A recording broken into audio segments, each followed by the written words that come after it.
वास्तोस्पते प्रतिजान हस्मान शोभेशो वनिमीमो भवानः यत्त्वेमहे प्रतितन्नो जुखशन्नो भवदीपदे संचतुष्पदे। प्यारे मित्रों, जय श्याराम, जय माता दी।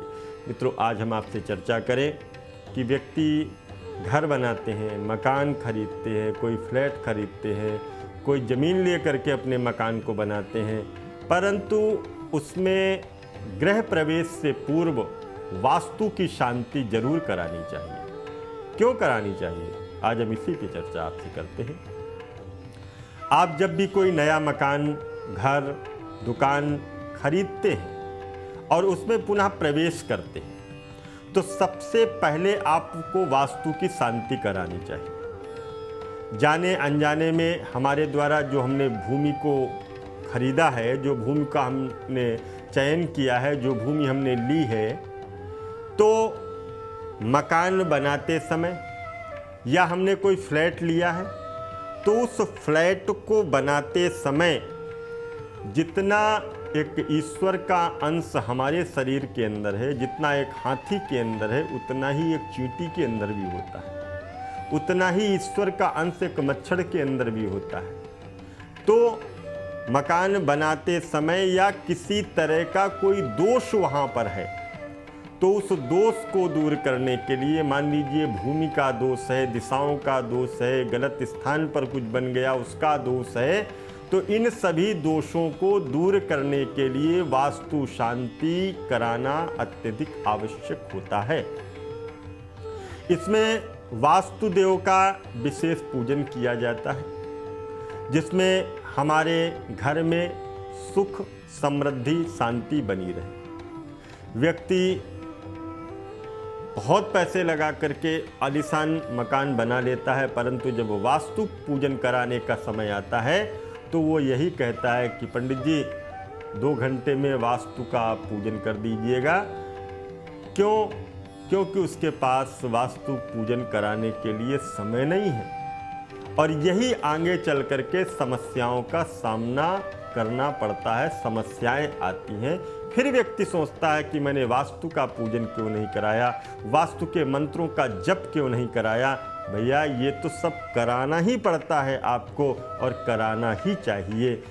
इससे क्या होता है, जब हम वास्तु का पूजन कराते हैं तो इससे सुख शांति घर के अंदर आती है। वास्तु का अर्थ है मनुष्य और भगवान दोनों का रहने का स्थान, तो वहाँ पर मनुष्य भी रहेंगे और वहाँ पर परमात्मा भी रहेंगे। वास्तुशास्त्र प्राचीन विज्ञान है मित्रों, जो कि सृष्टि के मुख्य तत्वों का निशुल्क लाभ प्राप्त कराने में हमारी मदद करता है। जैसे ये मुख्य तत्व कौन कौन से हैं? आकाश, पृथ्वी, जल, अग्नि और वायु, ये पंच तत्व हैं। इसी पंच तत्व से हमारा ये शरीर भी बना हुआ है। क्षितिजल पावक गगन समीरा, पंच रचित यह अधम शरीरा। और इसी पंच तत्व से ये मकान भी बनता है, पृथ्वी, जल, अग्नि, वायु और आकाश। तो इसी पंच तत्व से ये मकान बनता है और इसी पंच तत्व से ये मकान भी बनता है। जो मकान चलता फिरता है ये भी इन्हीं पंच तत्व से ही बना हुआ है। तो वायु, हम प्रत्येक प्रकार के दोष को दूर करने के लिए वास्तु शांति की जाती है। इससे कोई दोष, आकाश तत्व का तो दोष नहीं, पृथ्वी तत्व का तो दोष नहीं, जल तत्व का दोष तो नहीं है, अग्नि और वायु तत्व का दोष कोई हमारे इस मकान में तो नहीं है। तो इन सभी दोषों की शांति कराने के लिए वास्तु शांति जो गृह प्रवेश से पूर्व होती है उसको कराना चाहिए।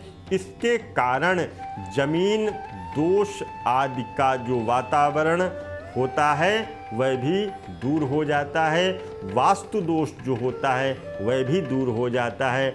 और बहुत से भक्त जो हैं मेरे, उनके यहाँ पर भी मैं वास्तु का पूजन जब कराने जाता हूँ तो वो मेरे से एक ही बात कहते हैं, गुरुजी 2 घंटे में। मैंने कहा नहीं, कम से कम वास्तु के पूजन में मुझको 3 दिन चाहिए। बोलते 3 दिनों तक? मेरे यहाँ तो 2 घंटे में हो जाता। मैंने कहा नहीं, वास्तु का पूजन कराने के लिए पहले वास्तु के मंत्रों को करना चाहिए, फिर इसके बाद में वास्तु वेदियाँ बनाई जाती हैं। वो भी मैं आपको आगे की वीडियो में बताऊंगा क्या क्रम होता है इसका। और इसके बाद में शुभ लग्न में, शुभ मुहूर्त में कलश को लेकर के और अंदर प्रवेश करना चाहिए, ब्राह्मणों का पूजन करना चाहिए, वेदियों का पूजन करना चाहिए। ये सारी क्रिया मैं आपको आगे के एपिसोड में बताऊंगा। इस एपिसोड में इतना ही कि गृह प्रवेश से पहले वास्तु शांति करवानी अति आवश्यक होती है। तो मित्रों, पुनः मिलते हैं एक नए वीडियो में, तब तक के लिए दीजिए इजाज़त। जय माता दी, जय मां गणेश।